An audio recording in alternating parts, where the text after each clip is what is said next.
I thought my puppy was digging up old chicken bones, until I saw a gold tooth stuck in one. That was the moment everything changed. Before that, it was just a daily mystery I shrugged off.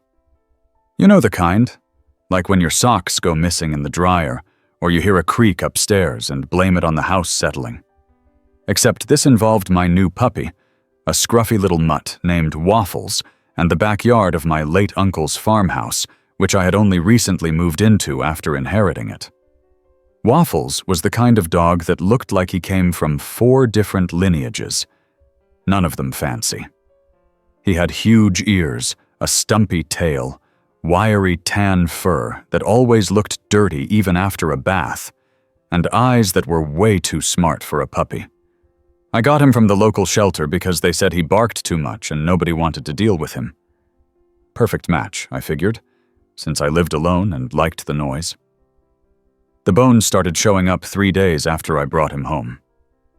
At first, I thought he had found a squirrel or maybe an old turkey leg someone tossed over the fence. I scolded him lightly, thinking he was just being a dog, doing dog things. But it kept happening. Every morning, there Waffles was, tail wagging like a windshield wiper on high, standing proudly beside yet another bone. They weren't clean, like from a butcher shop. They were dirt-caked and looked ancient. A few had strange notches and indentations. I started wondering if the previous owners had buried animal carcasses back there. It's a farm, after all. Made sense, right? Except the 4th bone had a metal pin running through it. The 5th had what looked suspiciously like a wedding ring looped around it. And the 6th, well, that was the one with the gold tooth stuck inside a jaw fragment. That one made me freeze in place. I didn't want to jump to conclusions. There had to be an explanation. Maybe the bones came from some bizarre Halloween display or a historical reenactment group. Still, my mind kept circling back to one thing. This land had been in my family for over a century. My uncle, a quiet man who rarely spoke more than a sentence at a time, never let me visit the back portion of the property. He said the soil was unstable. That always struck me as strange, since we're in Kentucky, not California. I did what any sane person would do. I picked up the latest bone, the one with the tooth, wrapped it in a freezer bag, and drove to the local vet. Not because I thought they could help, but because Dr. Simmons was the smartest man I knew and had been a family friend since before I could walk. He took one look at the bone and went real quiet. Then he said, "You need to get this looked at by someone with forensic experience. This isn't animal, Luke. That's human jawbone, and an old one, too." The room spun for a second. My dog was bringing me human remains. From my backyard, daily. The sheriff didn't believe me at first, but when I showed him the growing collection, his whole attitude changed. They brought in a specialist from Louisville. The team set up tents, yellow tape, and started treating my backyard like a crime scene. Meanwhile, Waffles was still doing his thing, bouncing out the back door and returning proudly with his morning treasure. I tried to stop him, but he'd whine at the door until I let him out. And then 5 minutes later, another bone. And then came the night noises. I started hearing digging after dark. Not just a little scratching, but deep, deliberate thuds, like someone, or something, was using a shovel just outside the tree line. When I ran out with my flashlight, there was never anyone there, but Waffles would growl, hackles raised, staring into the darkness like he could see something I couldn't. I didn't sleep much after that. Then, on a hunch, a weird, half-laughing kind of hunch, I decided to send in one of the bones for a DNA test. I used one of those ancestry services, thinking maybe I'd get a match. I expected a polite email saying, "Sorry, our lab can't process ancient fossil fragments." What I got instead was a phone call from someone at the lab. They asked me to confirm my identity and my relationship to Harold Cartwright. "That's my grandfather," I said. "Sir," the voice on the other end said, "the bone you submitted is a 99.98% DNA match to your mother's side of the family." My heart stopped. Because my mother had a brother. A twin. A twin who disappeared when they were 10. And nobody ever talked about it. I never even saw a photo. I didn't know what to do with that. Sheriff Deakins and the forensic team started pulling up more remains, each one older, each one strangely intact for being in the ground so long. It was like something had been preserving them. Or someone. And the weirdest part?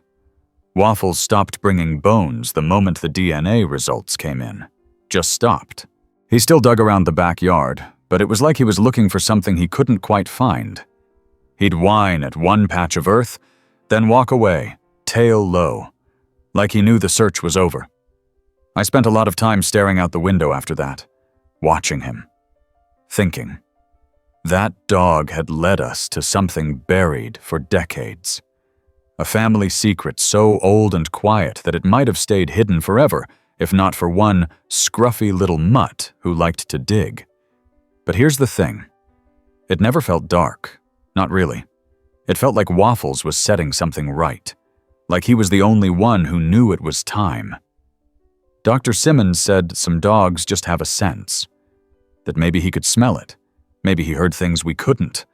But I don't think that explains it, because Waffles didn't just find bones, he found the bones. And now I'm left wondering what else he knows, and what else this land is waiting to say. All I know is I'm listening, because when a dog brings you the truth in his teeth, the least you can do is pay attention. It was the third morning in a row Waffles refused to go near the old oak tree. That might not seem like much to anyone else, but coming from a dog who once tried to climb it just to bark at a squirrel, it was saying something. He stood 10 feet away, legs stiff, staring at the base of the tree like it had offended him personally. He wouldn't bark, wouldn't whine. He just stared. Frozen. I crouched next to him, rubbing behind his ears, trying to coax him forward. "Come on, boy. What is it? You got another one for me?" Nothing. Just that same hard stare. I looked toward the base of the tree, half expecting to see a coyote or a raccoon. But there was nothing. Just roots, dirt, and the faint dip in the soil where Waffles had uncovered one of the first bones. The backyard hadn't been the same since the investigation began. The sheriff's team had pulled up most of the southern half of the property.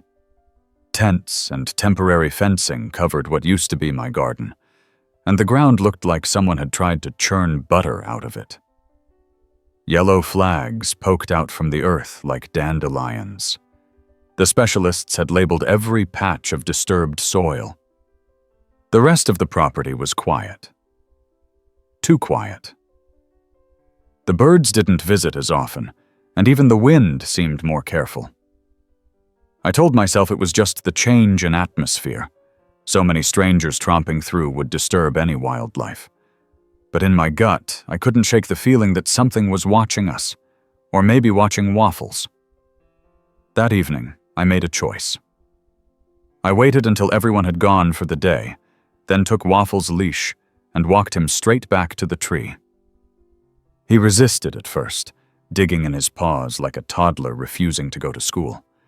But I knelt beside him and whispered, "Show me, buddy. If there's something I'm missing, I need to see it." He looked at me with those sharp brown eyes, then back at the tree. Slowly, with steps like he was walking through a dream, he approached.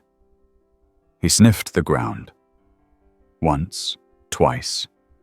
Then he pawed at a specific patch, just left of the main root. I knelt and dug gently with my hands. The soil gave way quickly, as if loosened before. About 4 inches down, I found something small and flat. I brushed it clean and squinted. A button. It was old, made of tarnished brass, with a faded engraving in the center. I held it to the light, turning it this way and that, until the design caught the setting sun. An eagle holding arrows. Military issue.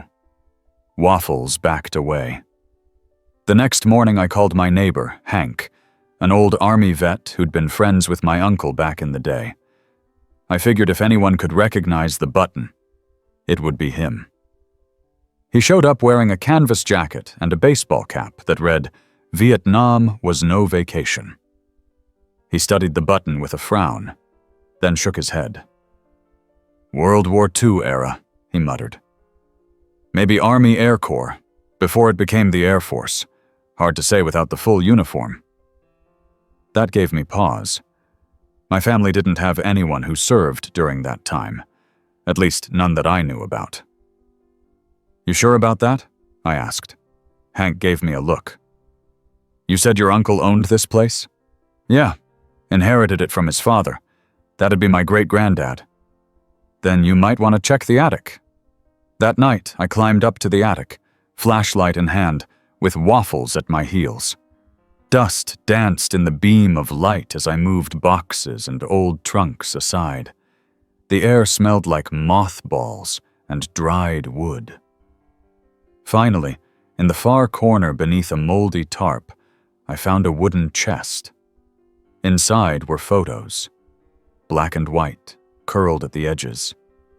A young man in uniform grinned beside a woman holding a baby. More photos showed that same man with other soldiers, tents, airplanes. There were also letters, bound together with a string so old it fell apart in my hands.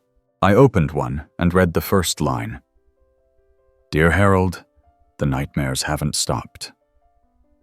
I read letter after letter, each one from someone named Samuel, writing to my grandfather. The tone shifted as they went on, from friendly to pleading. Samuel spoke of dreams, guilt, and a mission they carried out during the war that had never been spoken of again. One line jumped out at me. "I know what we buried. I know what it means." Waffles let out a low whine. I turned and saw him staring at the far wall of the attic. He pawed at the floorboards, another hiding spot. I pried up the loose board. Underneath, wrapped in oilskin, was a map, a hand-drawn layout of the property, complete with X marks and names scrawled in faded ink. 3 of the X's matched the sites where bones had already been found. A 4th sat under the old oak tree. I folded the map carefully, heart pounding, and descended the ladder. Waffles didn't take his eyes off me the entire way down. That night, I couldn't sleep. The next morning, I brought the map to Sheriff Deakins. He read it in silence, then looked at me like I'd just handed him the key to a 100-year-old mystery. "We're gonna need permits to dig deeper," he said. "If there's more under that tree, we need to know exactly what we're dealing with." The forensic team returned, this time with heavier equipment. They worked methodically, peeling back layers of soil near the oak. On the second day, they found the metal clasp of a military duffel bag. Inside were fragments of uniform, personal effects, and bones, and a rusted knife. I wasn't allowed to watch up close. But later, Sheriff Deakins gave me a quiet update. "We're looking at another set of remains, likely from the 1940s, he said. "Based on what your dog found and the attic materials, it's starting to look like your grandfather and someone else were involved in something they kept real quiet." Waffles sat beside me, head on my foot. His body was tense, as if even he could feel the weight of it. "How many more do you think there are?" I asked. The sheriff didn't answer. That night, the wind picked up. I lay awake listening to the trees rustle and creak. Then I heard it again. The digging. But this time it was louder. Closer. Right outside my window. I grabbed my flashlight and stepped outside barefoot, heart hammering. Waffles bolted past me, barking sharply. I followed him around the side of the house and found nothing, just disturbed dirt, a fresh hole, and in it, a small metal box. I pulled it free, heart racing. It was old, latched shut. I took it inside, Waffles watching my every move. Inside the box were dog tags, a faded journal, and a bundle of dried flowers. The tags belonged to Samuel T. Harper. The journal was his. And the first page read, "If someone finds this, I hope you understand why we did what we did." Waffles curled up beside me as I began to read. And I knew this was only the beginning of what he had uncovered. The journal pages were delicate, crinkled around the edges like they'd been folded and unfolded 100 times. I turned each one carefully, the scent of old paper mixing with the faint rust that had bled from the dog tags onto the pages over time. Waffles lay curled up on the rug, chin resting on his paws, eyes open and alert, like he was waiting to see what I'd do next. Samuel Harper's handwriting was messy, but legible, scrawled in heavy ink that bled in places but somehow remained readable. He wrote in a tone that hovered between confession and apology, like he didn't know if he wanted to be forgiven or simply remembered. August 3rd, 1945. We were given orders to clear the site, make it look like nothing ever happened.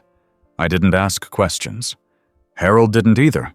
It was the kind of job you just did, then spent the rest of your life trying to forget. Harold. My grandfather. The words felt unreal, like reading the plot to a movie, except it wasn't fiction. My family's history was darker than I ever could have guessed. I read on. We used the tools from the motor pool, shovels, ropes, tarps. The soil gave easier than we expected. I still have dirt under my nails, even after 3 showers. I can smell it on my hands. The worst part wasn't what we buried. The worst part was how calm Harold was about it, like he'd done it before. I paused to breathe. My hands trembled slightly as I turned the page. He said the land would keep its secrets, said the roots would cover them, the earth would hold them tight. He didn't cry. I did. I didn't know the names of the men we put in the ground, only that they were on the wrong side of something nobody wanted to talk about. I asked Harold what we should do if someone ever found them.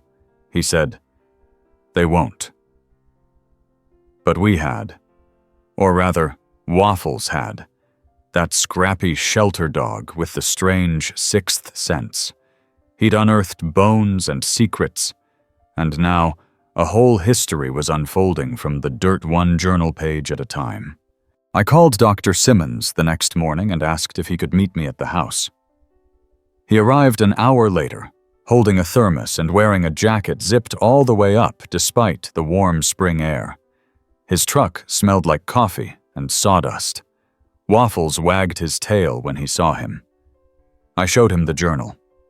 He read in silence for a long while, then looked up. "Luke, this isn't just family history. This could be a military cover-up. You need to let the authorities know about this." I already did. Sheriff Deakins has the map and the bones. But this journal, it's personal. This isn't evidence. This is a man trying to make peace with what he did. Dr. Simmons nodded slowly. Then treat it that way. Read it. Understand it. But be careful. Secrets like this don't stay buried forever for a reason. Waffles barked once, sharp and sudden. Both of us turned. He was standing at the back door, ears forward. I opened it, and he bolted outside, making a beeline for the western edge of the property. I followed with Simmons close behind. We stopped near a cluster of overgrown shrubs where Waffles was circling a small depression in the ground. Another dig site. I dropped to my knees and pushed back the leaves. There, partially sticking out of the soil, was a piece of cloth. Olive green. Military issue. I brushed more dirt aside and saw the edge of a canteen. Dr. Simmons knelt beside me. That looks like standard Witu gear. Waffles growled softly. I paused. You smell something, boy? He didn't answer, of course. Just kept circling. I marked the spot with a flag, then called the sheriff. Again. By the afternoon, the forensics team was back, this time with a historian in tow. A woman named Grace, who specialized in post-war military records. She had a face that looked like she'd spent more time squinting at microfilm than watching TV. She took one look at the journal and asked, "Where did you find this?" Hidden in the attic, in a box next to dog tags and dried flowers. She nodded slowly. These names, these details, they match reports from a declassified mission. Operation Valley Gate. Took place in 1945. Supposedly a mop-up job in rural Kentucky involving internal personnel disputes. But the records are full of redactions. This journal fills in some of the blanks. I stared at her. So what does that mean? It means your grandfather and this Samuel Harper were involved in something the military tried very hard to erase, and your dog just reopened the file. Waffles sat at my side, panting, tongue out. He looked as pleased as ever. I scratched his ears. That evening, after the team left again, I returned to the journal. Waffles curled beside me on the couch, his breathing steady. I opened to a page near the middle. October 12th, 1945. Harold says this land is different, sacred, that things grow differently here, live differently here. He says the bones will sleep if we let them. I don't believe him. I still hear them in my dreams. That line sent a chill through me. I flipped the page. Last night I thought I saw movement under the trees. Not people. Not animals either. Shapes, like the land was remembering, like it knew what we did. I can't stay much longer. I've arranged to leave the service early. I'll head west. Try to forget. But if this journal ever surfaces, please remember, we were told to bury the past. We didn't want to. We were told. I closed the book and sat back, mind racing. If Samuel had lived through the war and left the area, where did he go? Was he alive long enough to tell anyone else? Had someone been watching this land all these years, waiting for the truth to stay buried? I didn't sleep much that night. The next day, Waffles led me to a new corner of the property. This time, it was near the fence line where the forest began. He pawed at a rock. I knelt down, expecting more debris. Instead, I found a stone marker, barely visible beneath moss and weeds. It had no writing, just a smooth surface, hand-chiseled edges, like someone had made it quickly, then forgot about it. Behind it, buried just beneath the surface, was another bundle. Letters. Dozens of them. All from Samuel, addressed to someone named Julia. Some had stamps. Others were never sent. One began, "My dearest Julia, I can never tell you what happened in Kentucky, but it changed me." I spent hours reading by lantern light while Waffles snored gently at my feet. The letters revealed a man torn between duty and morality, terrified of what the land might give up someday. But the most shocking was the last one.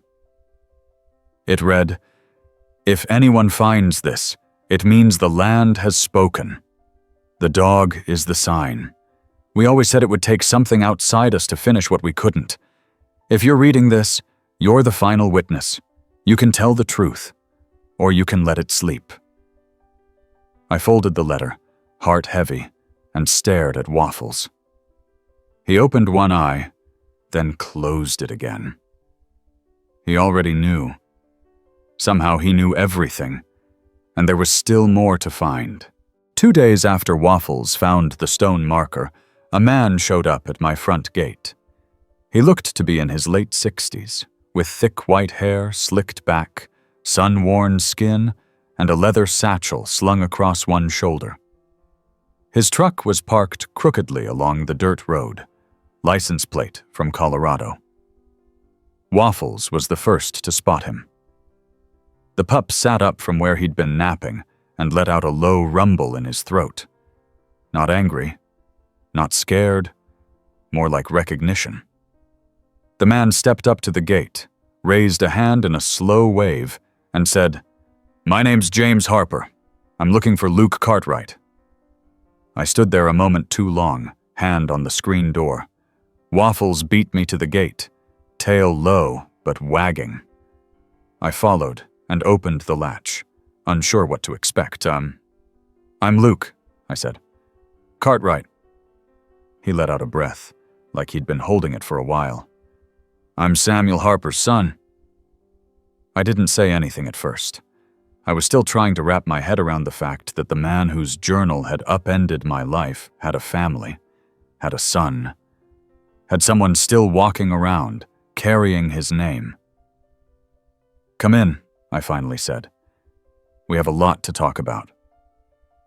He followed me inside, pausing to scratch behind Waffles' ears like they were old friends. Waffles leaned into it, tail swishing lazily, as if he'd been waiting for this guy all week. We sat at the kitchen table. I poured coffee. James pulled a small stack of weathered envelopes from his satchel and laid them gently on the table. "These belong to my father," he said. "He left them in a lockbox with my name on it. Told me if I ever felt the pull to go back east, to follow it. Told me I'd know the time when it came." I blinked. "You just felt a pull?" He nodded. "Last week I had a dream. Same one my dad used to talk about when I was a kid. Forests, bones, a dog digging in the dirt. I saw your face in it. Didn't know it was you at the time, but it was enough to make me look up Cartwright Farm on an old county map. And here I am." I reached into the drawer and pulled out Samuel's journal, placed it gently between us. He left a lot here. James reached out with both hands like he was afraid it might vanish. He opened the cover, flipped a few pages, and then looked up with tears in his eyes. He always carried guilt like it was a physical weight. Now I understand why. We talked for hours. James told me what little his father had revealed before his death. About the mission, the land, the silence. He said Samuel had spent his last years planting trees, rescuing animals, and visiting local VA hospitals just to sit with other veterans and listen. He said it was the only way he could keep quiet without going crazy, James said. He believed that the land would one day speak for itself. I looked down at Waffles, curled near the fireplace. It didn't speak. It barked. That night, I asked James to stay in the guest room. He agreed, grateful. Said he hadn't slept well in years. Something about the air here made his chest loosen. The next morning, Waffles was gone. I panicked, checked every room, every corner of the yard. He never wandered far, especially not before breakfast. But there was no trace. James and I split up, calling his name across the fields and trails. I checked the oak tree first, then the western fence line, then the old trail that ran into the woods. Finally, I heard James shout. I ran toward the sound and found him kneeling beside Waffles at the base of a shallow ridge. The dog was standing perfectly still, nose to the ground, tail rigid. At his feet was a sunken stone slab, different from the marker we'd found before. This one had carvings, symbols, strange, looping designs that looked more like glyphs than writing. James squinted. "That's not military. That looks older, way older." I knelt beside it, brushing dirt away with trembling fingers. Waffles stepped back. There was something carved beneath the glyphs. Not English, not anything I could read, but it didn't feel random. James snapped a photo with his phone. I know a professor in Boulder who studies pre-colonial artifacts. I want to send this to her. We marked the spot and returned to the house. Waffles walked between us, quiet and alert. That evening, James got a call back from the professor. Her voice came through the speaker, firm and serious. "Where did you find that stone?" she asked. James explained. There was a long pause. Then she said, "Those carvings are similar to what we found at a site in Tennessee. We thought they were isolated. But your photo suggests something different, a connected network of ceremonial sites. This could predate European contact by centuries." James thanked her and hung up. "What does that mean for us?" I asked. "It means this land's been important for a lot longer than anyone realized," he said. "Your grandfather may have chosen this place for more than convenience." The idea made my stomach twist.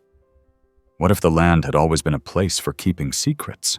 The next morning, the forensic team returned to examine the stone.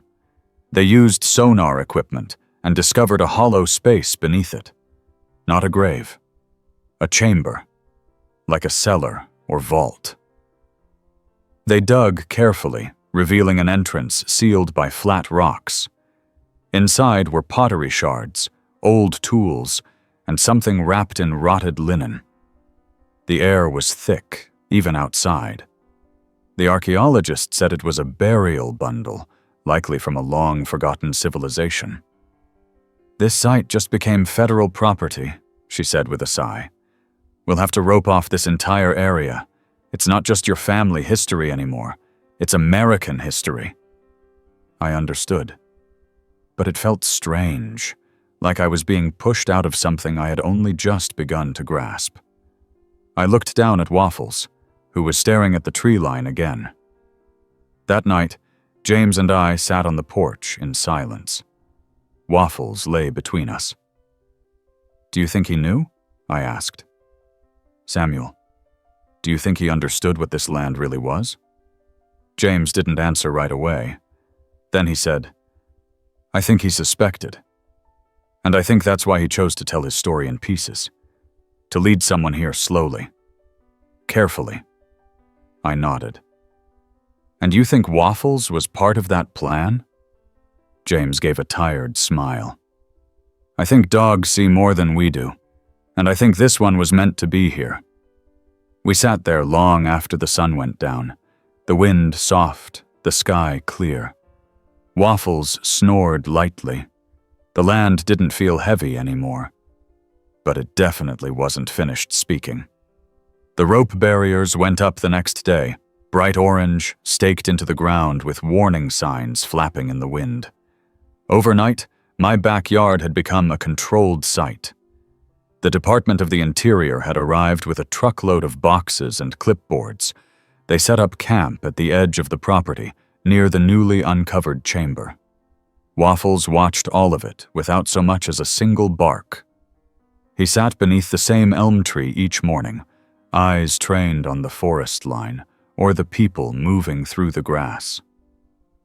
Sometimes I wondered if he was tracking their steps, remembering where they had been, deciding who was worth trusting. James stayed an extra week. He couldn't bring himself to leave, not yet. Every morning, he'd walk the edges of the property with a notebook in hand, sketching symbols he saw on the trees or stones, always returning to the house with more questions than answers. He called it quiet archaeology. "Sometimes," he said, "the land doesn't give up all its secrets at once. It waits until you've proven you're not just another pair of boots trying to take something." On the fourth morning, Waffles brought us something new. It was early, the air still clinging to the last traces of dew. I was pouring coffee when I heard James call from outside. I stepped onto the porch and saw him crouched near the path that led down to the creek.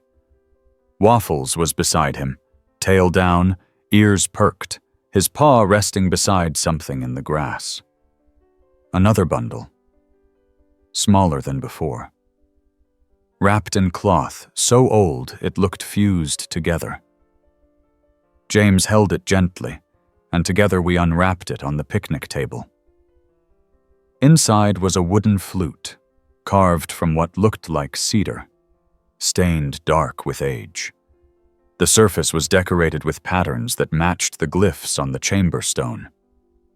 Interwoven spirals, shapes that hinted at wind, water, and movement. Tucked beside it was a slip of folded paper. Not ancient, just yellowed. James opened it. The song remembers. Play it, and the land listens. Play it, and they will come. We exchanged glances. I'm not playing that, I said with a nervous laugh. That sounds like how ghost stories start. James chuckled but didn't push. He examined the flute more closely, his hands steady. You ever play one of these? Nope, piano, a little. But this? Not even in middle school band. I played clarinet back in high school, James said, half grinning. Might be close enough. That night, under a moon that looked too full for the calendar to be right, James sat on the porch with the flute across his knees. Waffles lay curled at his feet, nose twitching like he smelled something distant. We waited and waited.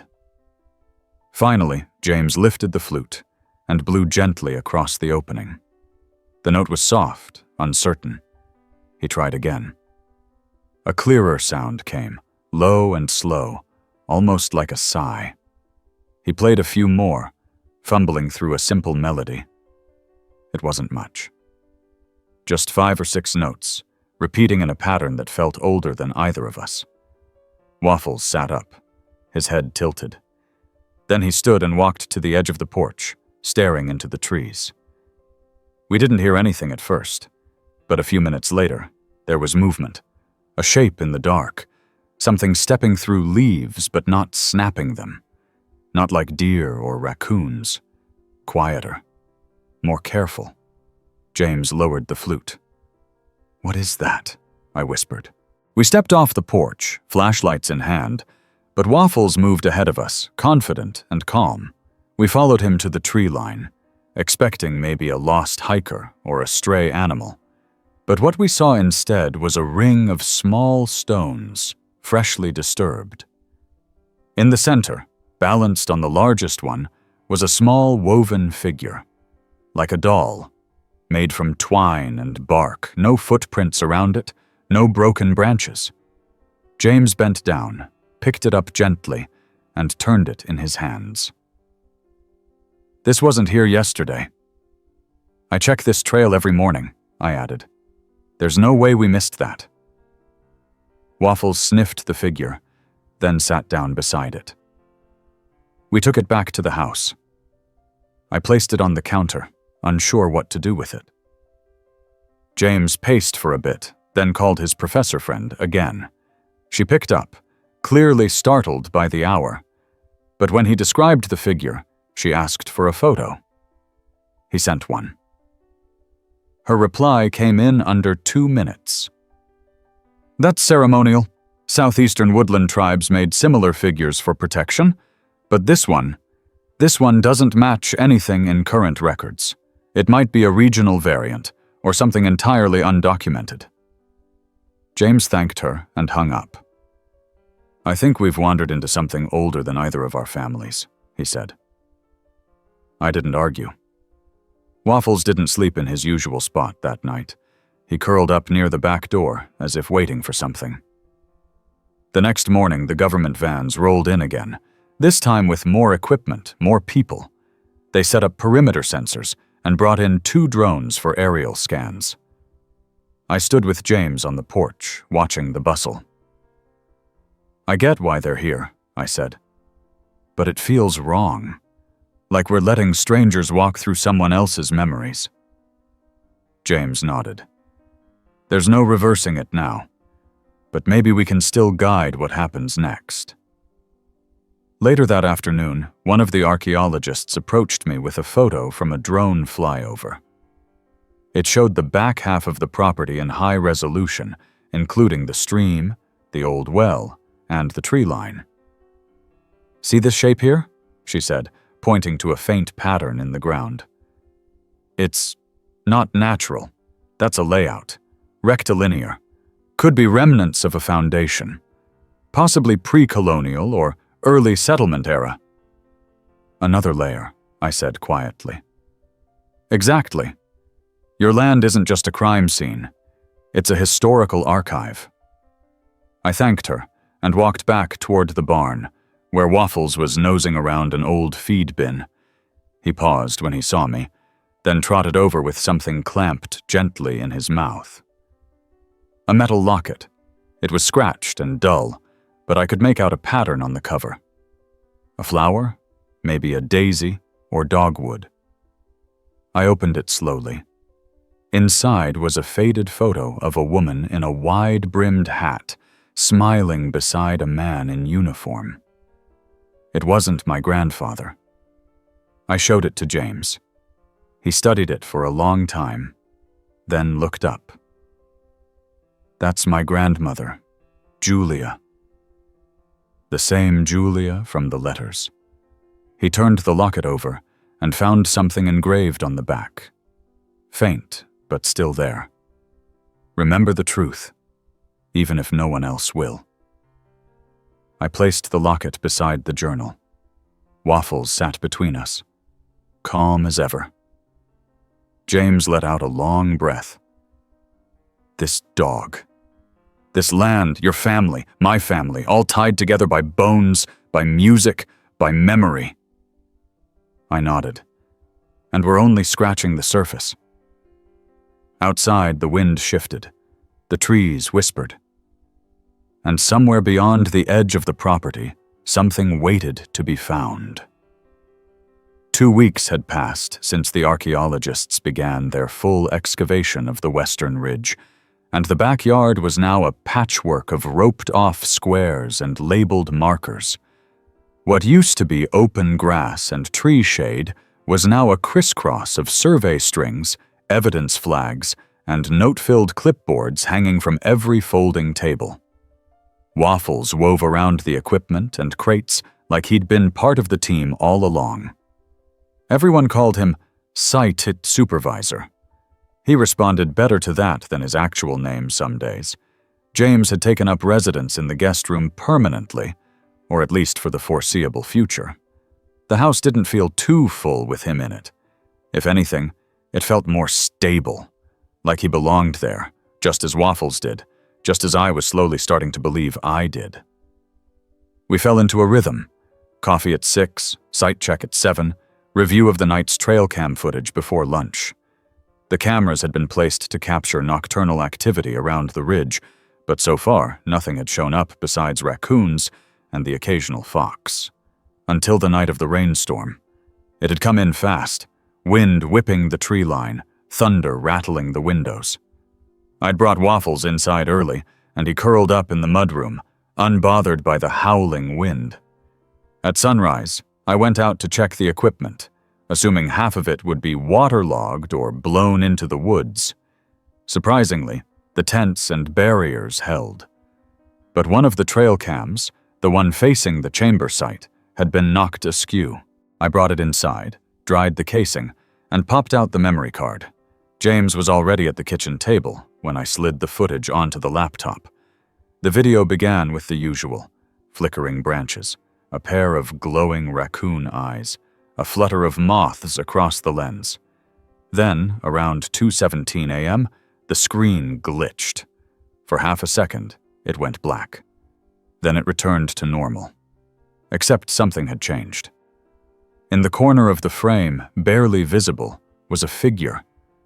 Not an animal. Not any wildlife I recognized. It was upright, tall, unmoving, cloaked in shadow. James leaned closer. "Is that a person?" I scrubbed the footage forward. The figure didn't move. It just remained there, partly obscured by the angle, just beyond the outer ring of the excavation site. Then, in the next frame, it was gone. James and I exchanged a look. Waffles had already padded into the room, watching the screen. He gave a low huff and sat beside me. We spent the morning rechecking the area where the figure had stood. Nothing was disturbed. No footprints, no broken branches. The ground was still damp, soft enough that anything heavy should have left a mark. But there was nothing. "I've been around too long to jump to ghosts," James said, staring into the trees. "But I've also been around long enough to know when something isn't quite right." The archaeologists had no answers. The footage was noted, archived, and dismissed as an artifact of the storm. I didn't press it, but I also didn't forget. Waffles began behaving differently after that. Not fearful, but more alert. He patrolled the property each morning before breakfast, nose to the ground, tail held high, sometimes barking at seemingly nothing. One night he pawed at the cellar door until I let him into the basement, where he sat beside the old boiler and refused to leave for an hour. James suggested we try something we hadn't considered. "Let's dig into your family records, not just your grandfather's journal, birth certificates, land deeds, anything stored away in boxes or town archives." I wasn't sure where to start. My uncle hadn't exactly been organized, but I remembered a locked trunk in the barn loft. It had sat under a sheet for as long as I could remember, and I'd never bothered with it because I didn't have the key. That afternoon, I brought up a bolt cutter. Inside the trunk were papers, dozens of them. Yellowed folders, ledger books, even handwritten notes in margins so cramped I could barely read them. The earliest documents dated back to the late 1800s. Land grants, maps, and a small notebook with my great-grandfather's name, Elijah Cartwright, on the inside cover. He'd drawn a map, similar to the one I found in the attic, but older, less detailed, but still bearing the same landmarks. The stream, the oak, the well, and one place marked with a symbol I hadn't seen before, a circle with a slash through it. It was labeled only with one word: hollow. James and I stared at the drawing for a long time. "What do you think that means?" I asked. "I think we should find out." We used the landmarks to triangulate the location. It was farther out than the current excavation zone, on a slope where the trees grew denser and the ground turned loamy with fallen needles. Waffles led the way, nose twitching. When we reached the spot, nothing stood out, until Waffles stopped, nose to the ground, tail stiff. I knelt and brushed aside leaves and branches. There was a hatch. Old iron, nearly rusted shut, hidden beneath layers of forest debris. It had no handle, just a small indent the size of a palm. James fetched a pry bar from the barn, and together we worked it open. The smell hit us first. Earthy, damp, and something else, old wood, perhaps. Not rot, not decay. Just age. The hatch opened onto a narrow staircase, hand-carved into the hillside, supported by beams that had long since darkened with time. We brought lanterns. The descent was slow, deliberate. Waffles stayed at the top, whining but not following. He paced above us, occasionally barking down the hole, but he didn't come in. At the bottom was a chamber, round, low-ceilinged, no more than 10 feet across. The walls were lined with stone, hand-placed and perfectly fitted. In the center was a pedestal, and on it rested a small box made of copper, green with age. I reached for it slowly, half expecting a trap door or a puff of dust. But nothing happened. Inside the box was a series of bone fragments, neatly arranged, and a folded cloth square that crumbled slightly at the edges when I touched it. Embroidered on the cloth was the same symbol from the map, the circle and the slash. Beneath it, a note, faded but legible. Here lies the one who was not meant to be forgotten. His name lost, his story buried, but the land remembers. James read it twice. This isn't military. This is something older, maybe someone who was cast out or left behind. We brought the box up carefully. Waffles circled it once, sniffed, then sat down and looked straight at me. That night I dreamed, not of war or family or the strange glyphs. I dreamed of trees, a forest breathing, and a voice, not loud, not human, but steady. A presence that didn't speak words, but feelings, warmth, memory, watchfulness. I woke before sunrise, heart racing. Waffles sat at the foot of my bed, watching me, ears forward. Whatever we had uncovered in that hollow wasn't finished. The land was still speaking, and we were only beginning to listen. The next morning brought a strange stillness. The wind didn't stir the leaves. The birdsong was absent. Even the usual distant hum of the excavation team's generators was missing.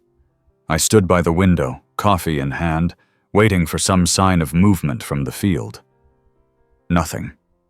Not even Waffles, who had taken to starting each day with his patrol, barked from the yard. James walked into the kitchen with a puzzled expression, rubbing the back of his neck. "Did you notice how quiet it is? Like the whole place is holding its breath." We both stepped onto the porch and scanned the property. The survey tents were still there. The flags marking excavation squares fluttered ever so slightly, but we saw no people, no trucks, no archaeologists. And then Waffles came trotting around the side of the house, carrying something in his mouth. It was a small, leather-bound notebook. He set it at my feet, then sat, watching. I picked it up. It was damp from dew, but the pages inside were intact. The handwriting was cramped, familiar. It was Grace's, the lead archaeologist.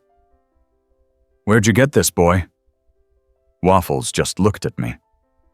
I opened the notebook and skimmed the last few entries.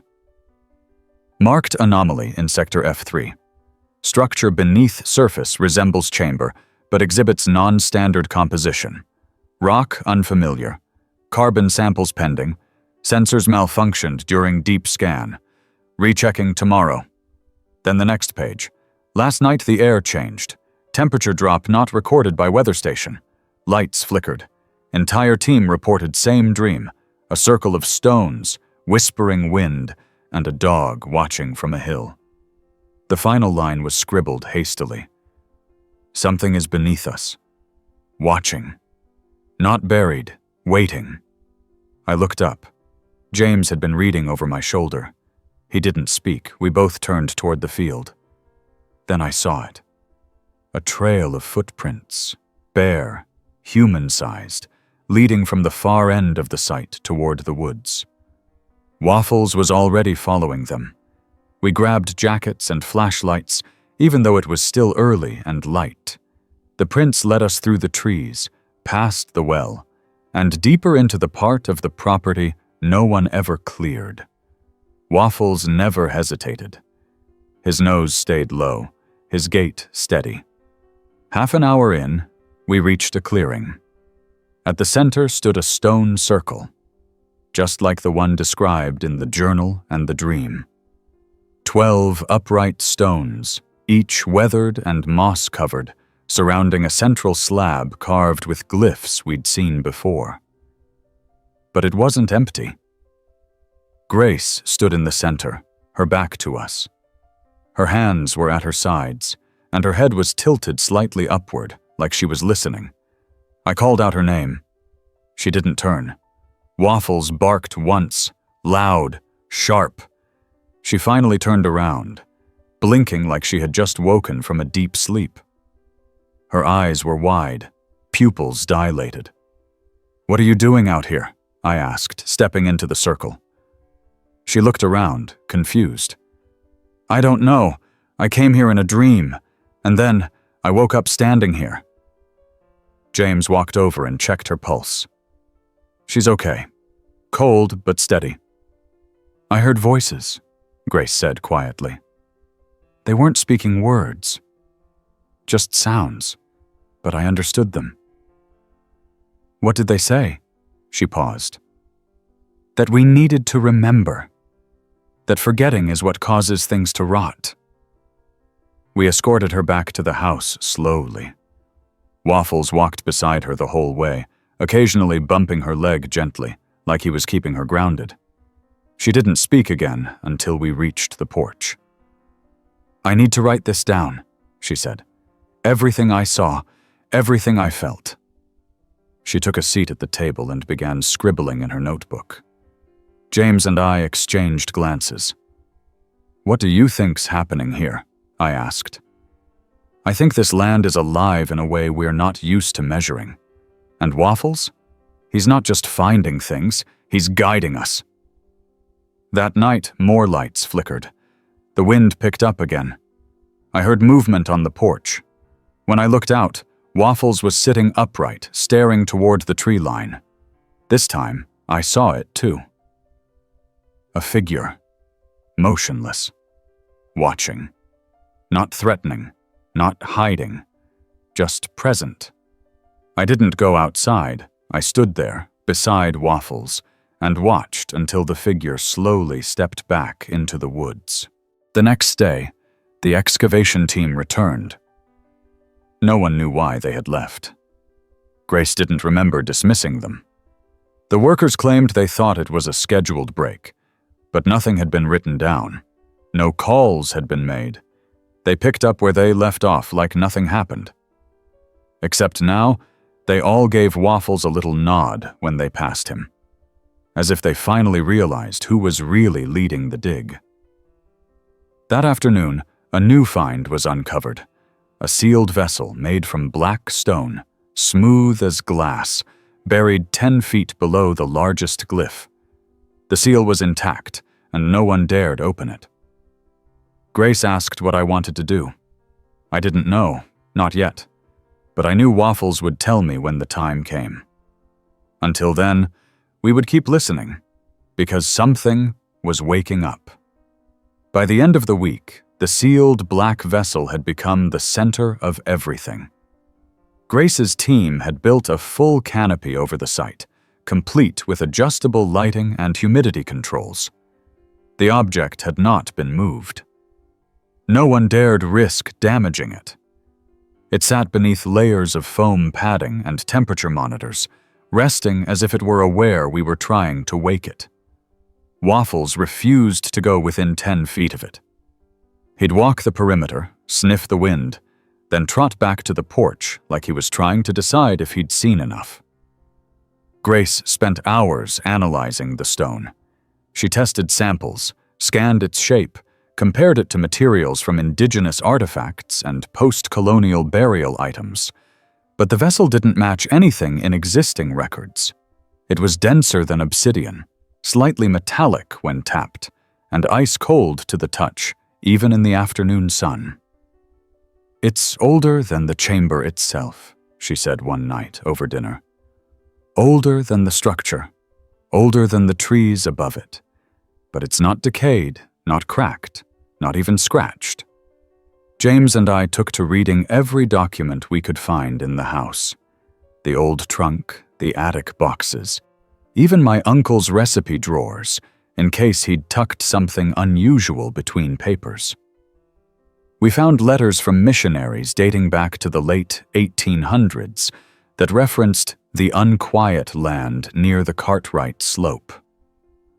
Another mentioned a circle of stones where settlers claimed to hear drums in the dirt at night.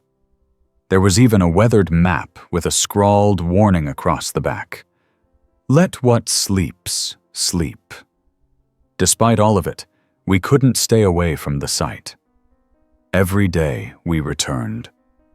And every day, Waffles paced the circle and lay down beside the same tree, waiting.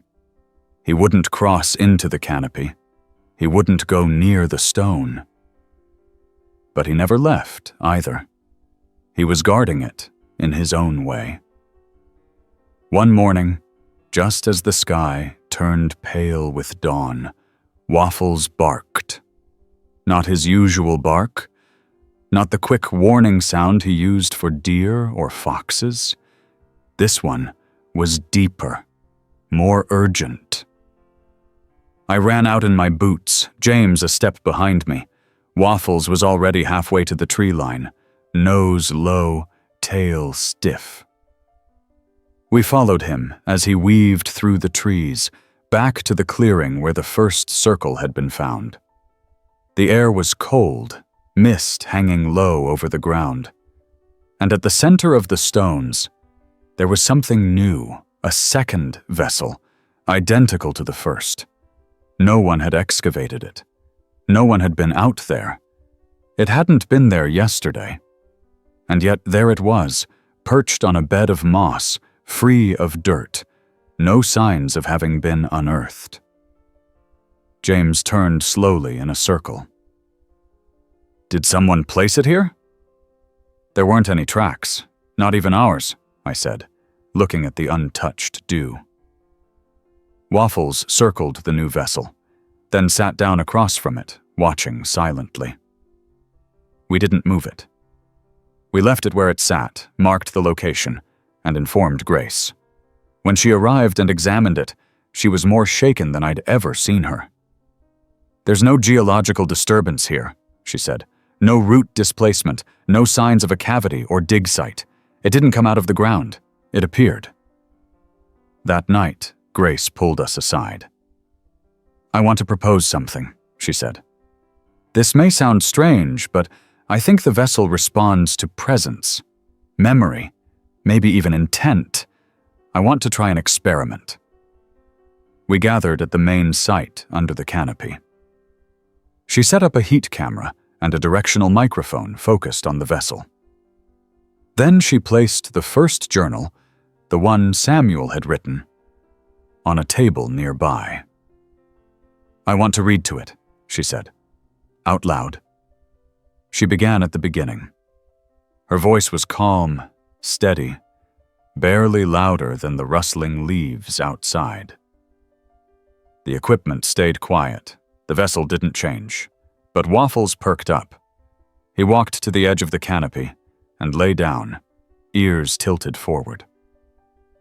By the time she reached the section about the burial under the oak, the microphone picked up something, a faint hum, low frequency, a vibration, like air moving through an old tunnel. James adjusted the settings. The sound became clearer. It wasn't mechanical. It wasn't wind. It was a pattern. Almost musical, Waffles began to whine softly. He got up and walked in a slow circle, nose to the dirt, then looked up at Grace. She kept reading. The sound intensified slightly, still quiet, but now rhythmic, like a distant chant you couldn't quite understand. She finished the passage and stopped. The sound stopped too. We stood in silence. What if it's not just a vessel? I asked quietly. What if it's a message, a memory capsule? Or a voice, James added, waiting for someone to listen. We didn't sleep much that night. I sat up with the journal, reading through the lines again, searching for clues. Waffles stayed by the door, tail flicking every few minutes, occasionally glancing at me like he wanted to say something. At dawn, he barked once and bolted into the field. James and I followed, boots barely laced, flashlights still in hand, though we didn't need them. Waffles led us back toward the stone ring, but this time, not to the clearing. He turned west, toward the old ridgeline where a cluster of pine trees grew so tightly together you had to shoulder your way through. We found the third vessel there. This one was different. It was cracked. A single hairline fracture ran across the top, barely visible. It rested in the crook of two roots, surrounded by undisturbed earth. The same hum we'd heard from the first one was present here, too, but distorted, choppy, unstable. Waffles didn't approach it. He stood 10 feet back, ears flat. Grace arrived within the hour. She brought measuring tools, soil kits, cameras, but even she seemed hesitant. "What happens if this one breaks?" she asked. "We don't know what's inside. We don't even know if it was meant to be found." We didn't touch it. Instead, we documented everything. Temperature, composition, pressure. James noted that all three vessels had appeared equidistant from the chamber, almost like a triangle, a pattern. 3 points, he said. 3 vessels, each with a different resonance. Maybe it's part of a cycle. We checked the recordings from the previous night. The cameras had all glitched at exactly 2:17 a.m., same as when we first saw the figure in the woods. "Something happens at that time," I said. "That's when the veil thins, or when memory stirs." Waffles barked once, loud, then again. We turned. He was staring at the horizon, where the sun had just begun to rise. And at that exact moment, the wind shifted. The vessel with the fracture emitted a long, low tone.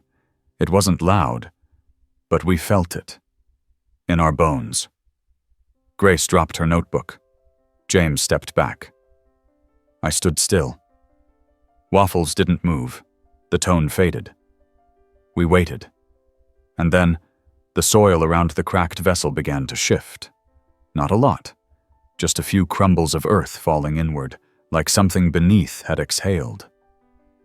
We didn't dig. We didn't run. We watched. Because something had answered. It rained hard the next night. Not a storm, but one of those long, steady downpours that hushes the world under a blanket of sound. Waffles stayed curled beside the fireplace, his tail twitching every so often as if reacting to something just outside the edge of sleep. James and I didn't talk much that evening. The day had left us raw, and even Grace, who usually scribbled long notes before bed, had gone quiet, staring into her tea for over an hour before finally retreating to the guest room. By sunrise, the world was washed clean. Everything glistened in the light, and the air had that charged scent of wet earth and open secrets. Waffles was the first to stir. He paced the back door before I even had coffee brewing, and when I let him out, he made a straight line for the pines. James met me on the porch. "He going back to the third site?" "Looks like it." We followed, boots sloshing through damp grass and puddles. The forest seemed different, greener somehow, more awake. As we reached the slope where the cracked vessel had been discovered, Waffles slowed. The vessel was gone. Not shattered. Not buried. Gone. In its place, nestled between the roots, lay a shallow depression filled with small stones, arranged in concentric circles. In the very center, something new. A woven figure, similar to the one found weeks ago, but this one shaped more precisely. A dog. Long ears, short tail. Waffles sat beside it. I crouched to get a better look. The figure was detailed, made from strands of bark, dried grass, even bits of pine needle. Its eyes were 2 tiny pebbles, dark and perfectly round. James knelt beside me. "That wasn't here yesterday. No one's been out here since the rain started." We examined the surrounding ground. No footprints, no disturbances, The pine needles were mostly undisturbed, save for Waffles' path in. "I think this is a message," James said. "From who?" "I don't know, but it's about him." Waffles stood and trotted toward the thicker woods. We followed, cutting through brambles and weaving under hanging branches until we reached a place neither of us had seen before. A clearing shaped like a perfect oval. Trees stood around it like sentinels. At the center, another stone slab. Carved. Familiar. Grace caught up with us 15 minutes later, summoned by a quick call. She stood silently, then walked to the slab and ran her fingers over the glyphs. They match the first chamber, but this isn't a burial marker. It's a ledger. "A what?" I asked. "A record. Names, perhaps. Dates, events. It's a story, told in symbols." Waffles circled the slab, sniffed the edges, then sat. We gave Grace time to sketch. Then she stood and said something none of us had expected. "I think there's a fourth vessel." We froze. "Why?" James asked. "This sequence," she said, tapping a line of glyphs, "repeats in patterns of 4. One symbol appears 3 times with distinct variations. A fourth space is marked but incomplete, like it's waiting." Back at the house, we laid out all the maps, cross-referenced every journal entry, every photo, every artifact location. Then James drew lines between the 3 known sites. The triangle that formed had an empty center. "The fourth site might not be hidden," he said. "It might be right in front of us." We checked the coordinates. The center of the triangle was barely 20 yards behind the barn. A flat, unremarkable stretch of ground we walked across daily. Waffles led the way. He sniffed, circled, then began to dig. Within minutes, his paws struck something solid. We helped. Careful scoops of soil revealed a stone ring, smaller than the others, and buried much shallower. In the center, not a vessel this time, but a circle of white stones around a patch of ground that shimmered faintly in the sun. Grace dropped to her knees and brushed away the remaining dirt. "It's sand," she said. "Not from here. It's too fine. Imported." She reached in and pulled out a small ceramic shard, curved like it belonged to a bowl, painted with the same /circle symbol. Something was here. Something meant to be broken. Waffles lay down beside the stones. He looked tired. We spent the rest of the day cataloging the site. Grace said the sand might be ritualistic, used in indigenous rites or burial ceremonies, but no records matched it exactly. Nothing in known history. That night, I dreamed again. But this time, I wasn't walking through trees. I was lying on the ground, looking up at a sky filled with shapes, circles, lines, paths, and a dog beside me, bigger than Waffles, but with the same eyes, watching. When I woke, Waffles was gone again. I found him near the second vessel site. He was lying beside a new object. Not a vessel. Not a figure. A stone tablet no larger than a notebook, lying flat in the mud. The glyphs on it were different. New. At the bottom, one was shaped like a paw. Grace examined it under the microscope. "These carvings are recent, maybe a week old. The tool marks are clean." "But who carved it?" James asked. No one answered. The next day, we started noticing changes. The plants around the sites began growing faster. Ferns unfurled in days. Vines curled toward the canopy. The soil itself smelled richer. Birds returned, but their calls were different. Strange rhythms, repeated phrases. Grace took soil samples. The microbiomes shifted. Something activated it. James stared into the woods. Something was released. That evening, we gathered around the fire pit. No one said much. Waffles sat between us, alert but calm. I turned the new tablet in my hands, trying to make sense of it. Then I heard it. Music. Not loud, not from a speaker, not from any direction. It came from the air, from the ground. A low, humming melody. Waffles stood, lifted his head, and howled. And something answered back. The morning after Waffles howled into the song of the land, everything felt different. Not just the air, which was heavy with dew and unusually still, but the land itself. Birds flitted silently between branches. The sky bore no clouds, just a gentle grayness like it was listening. When I stepped out onto the porch, Waffles was already there, facing east, tail still. James joined me without a word, mug in hand. He looked at Waffles, then out to the field where the triangle of the three vessels had once formed. The ground shimmered faintly in the early light, like morning frost even though the air was warm. "I think today's the day," he said. Grace emerged from the barn, already dressed in field gear. She didn't ask why we were all quiet. She felt it too. We made our way slowly to the center site behind the barn. The sand was undisturbed. The circle of white stones just as we left them. And there, resting in the middle of the shimmering ground, was something new. A fourth vessel. It was smaller than the others, shaped differently, more delicate. It was carved from a material none of us recognized, something like polished amber, but smoky, almost translucent. Waffles walked up to it calmly and sat.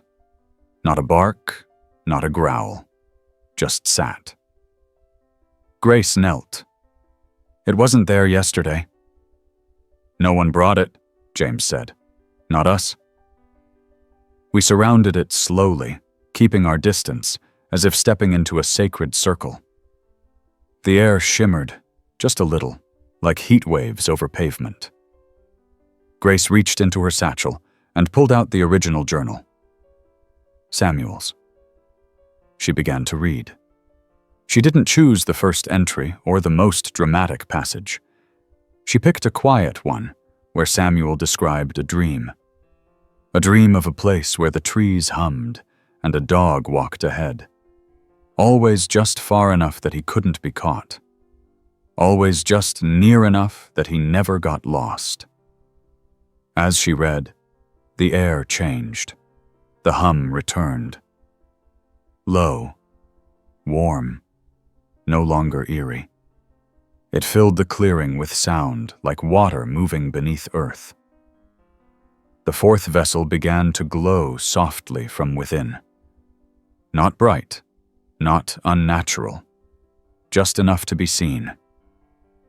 Waffles stood. He walked once around the vessel, paused beside me, then looked at Grace. She finished the passage. The vessel pulsed. A sound rose, not music, not voice, but a layered resonance, like memory humming through layers of time. I felt it in my chest, my teeth, my bones.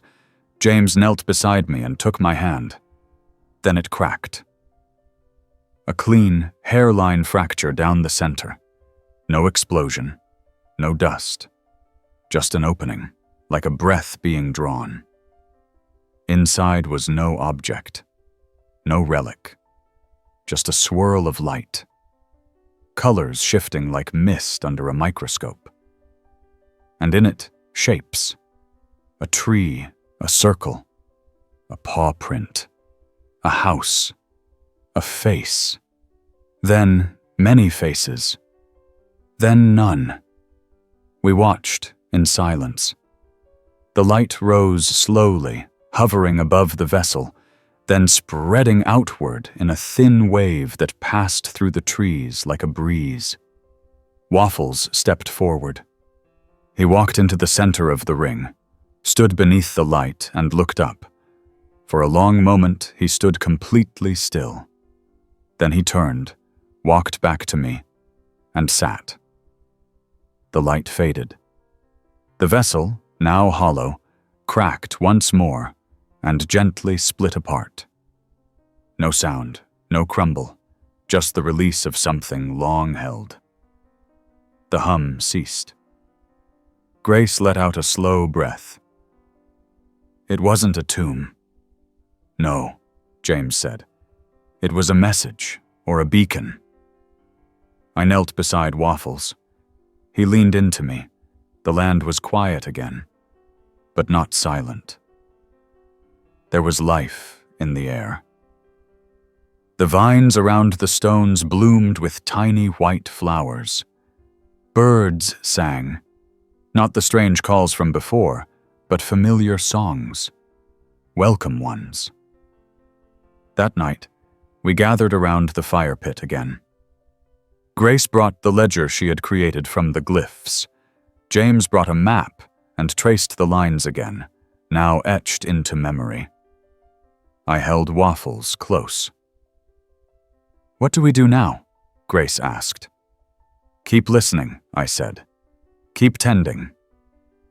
Waffles lifted his head, barked once, then settled in. That bark was the final word. The land had spoken, and we had heard it.